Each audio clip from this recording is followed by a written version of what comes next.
नमस्कार दोस्तों, स्वागत है आज के इस खास शो में।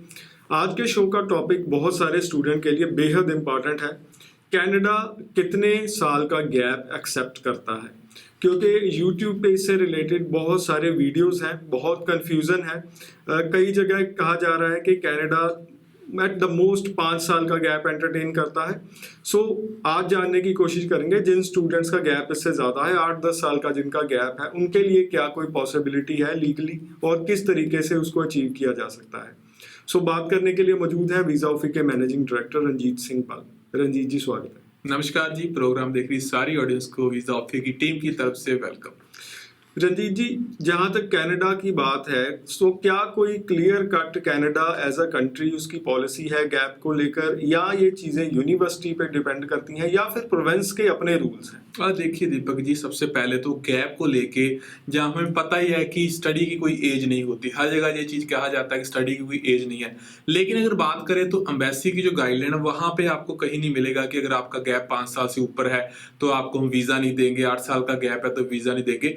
कुछ रेयर एग्जाम्पल्स ऐसी हैं जिसमें 10 साल से ऊपर के गैप के भी वीज़ा मिले हैं। 13-13, 15-15 साल हो चुका है स्टडी छोड़े हुए, लेकिन उनको भी जो वीज़ा मिला। लेकिन यहाँ पे ऐसा नहीं है कि गैप की जस्टिफिकेशन के बिना वीज़ा मिला। मैं एग्जांपल दे देता हूँ कि वो कौन से एप्लीकेंट होते हैं जिनको 5 साल से ज़्यादा 10 साल तक का गैप है और वीज़ा मिले हुए हैं।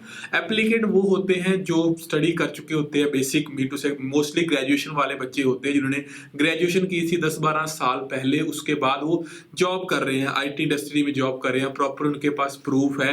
अब वो क्योंकि उनकी ग्रोथ 10 साल में एक लिमिटेड वे में ग्रोथ हुई है, तो अब वो एक्स्ट्रा ग्रोथ चाहते हैं, उनके पास जस्टिफिकेशन है, उनके पास फाइनेंशियल सोर्सेज है, उनके पास इनकम के प्रूफ थे, उनके पास B2 से गैप की फुल प्रूफ जस्टिफिकेशन है। और अगर ऐसे एप्लीकेंट प्रॉपर जस्टिफिकेशन के साथ, देखिए एडमिशन मिल जाती है, यूनिवर्सिटी आपको एडमिशन दे देती है गैप के ऊपर भी, प्रॉपर जस्टिफिकेशन के साथ हाई लेवल अगर आप बैंड इंग्लिश रिक्वायरमेंट में गेन करते हो, अच्छे बैंड B2 से अगर आप 6.5 से ऊपर या 7 बैंड तक गेन कर लेते हो और आपका रेगुलर एक्सपीरियंस है, सेम रेलिवेंट स्टडी में आप मास्टर PG डिप्लोमा में इग्नोर करूंगा लेकिन उसमें भी वीजा आते हैं, चलो, लेकिन सेम स्टडी में आगे मास्टर या एडवांस स्टडी करना चाहते हैं, आप SOP बहुत अच्छे तरीके से बनाते हैं प्रॉपर। इस टाइम पे, इस स्टेज पे 8-10 साल बाद स्टडी छोड़े हुए आपको 10 साल हो गए, तो इस स्टेज पे आपने क्यों सोचा कि आप स्टडी जो है वो करना चाहते हैं और इसके फ्यूचर में आपको बेनिफिट क्या है।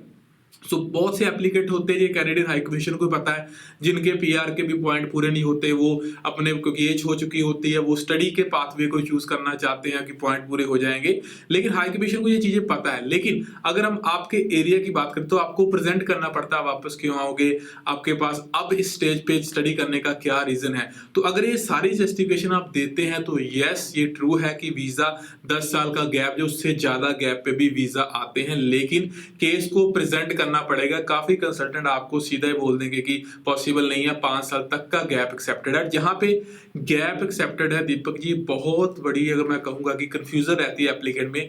जब गैप एक्सेप्टेड की बात होती है तो उसको लगता है कि 5 साल मैंने कुछ नहीं किया तो मतलब गैप है तो एक्सेप्टेड है।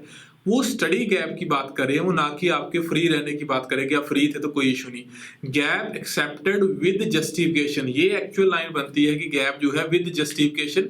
जस्टिफिकेशन ऐसे नहीं कि मैं तो आइल्स कर रहा था, 5 साल से मैं आइल्स ही कर रहा हूं, जब मैंने स्टडी शुरू की थी छोड़ दी थी, तो ऐसे वीजा नहीं आना। Proper full proof justification B2 से कुछ काम अगर आप कर रहे हैं जो आपका स्टडी लेवल था उसके हिसाब से। और नॉर्मली ये देखा गया है कि अगर +2 के बाद ज्यादा गैप है तो वीजा नहीं मिलता, +2 के बाद 2-3 साल तक के गैप पे वीजा आते हैं।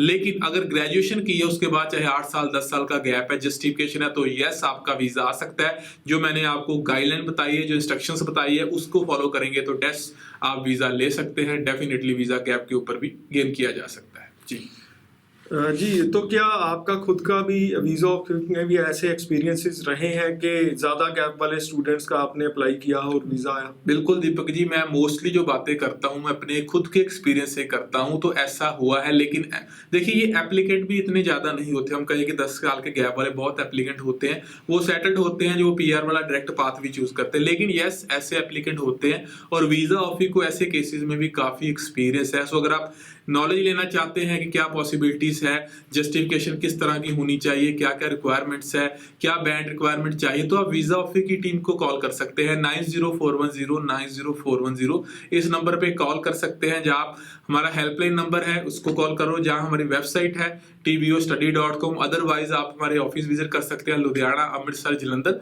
ऑनलाइन ही आप अपनी एप्लीकेशन घर बैठे अप्लाई कर सकते हैं हमारी एक्सपर्ट टीम के थ्रू। हम प्रॉपर आपका प्रोफाइल स्टडी करते हैं, और स्पेशली जो गैप वाले बच्चे होते हैं हम सबसे पहले उसको स्टडी करते हैं, उस पर टाइम देते हैं। केस को स्टडी करने के बाद क्या पॉसिबिलिटीज है, क्या पॉजिटिव पॉइंट है, क्या नेगेटिव पॉइंट है, सब कुछ थॉरली स्टडी करके ही हम बच्चे को एडवाइस करते हैं कि उसके लिए क्या पॉसिबिलिटीज है या कौन सी कंट्री उसके लिए एलिजिबल बनती है। सो फर्दर डिटेल के लिए हमें कॉल कर सकते हैं दिए गए नंबर के ऊपर जी।